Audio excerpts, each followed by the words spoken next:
বন্ধুরা, এইমাত্র পাওয়া সবচাইতে বড় খবর, চলুন ভিডিও স্ক্রিন থেকে দেখে আসি।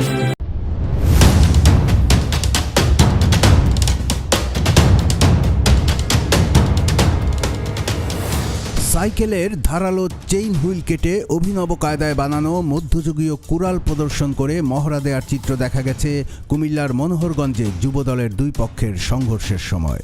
তামিল সিনেমায় দেখানো ভয়ঙ্কর ধারালো অস্ত্রের মতোই দেখতে এসব কুড়ালের ছবি দেখে চাঞ্চল্য তৈরি হয়েছে এলাকাবাসীর মধ্যে।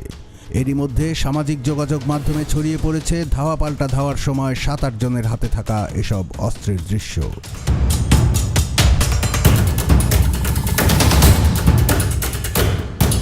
স্থানীয় সূত্রে জানা গেছে, সাইকেলের চেইন হুইলের ধারালো অংশ কেটে লোহার রডের সাথে ঝালাই করে বানানো হয়েছে এসব অস্ত্র। এসব অস্ত্রের আঘাতে শুধু জখম কিংবা অঙ্গহানি নয়, প্রাণহানিরও আশঙ্কা রয়েছে।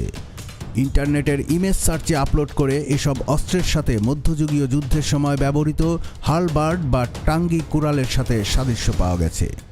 স্থানীয় ওয়ার্কশপে সন্ত্রাসীরা নিজেরাই এসব অস্ত্র বানিয়ে থাকতে পারে বলে ধারণা করা হচ্ছে।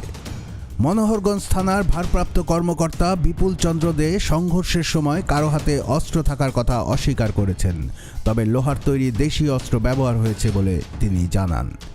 বৃহস্পতিবার দুপুরে জেলার মনোহরগঞ্জ উপজেলা সদরে যুবদলের কমিটি গঠনকে কেন্দ্র করে বিএনপির দুই গ্রুপের মধ্যে ধাওয়া পাল্টা ধাওয়া ও সংঘর্ষের ঘটনা ঘটে। এতে উভয় গ্রুপের 10 জন আহত হয়। এ সময় বেশ কয়েকটি মোটরসাইকেলেও আগুন দেওয়া হয়। বন্ধুরা, এরকম আরো নিত্য নতুন আপডেট খবর পেতে আমাদের ইউটিউব চ্যানেলটি সাবস্ক্রাইব করে আমাদের সাথেই থাকবেন। ধন্যবাদ।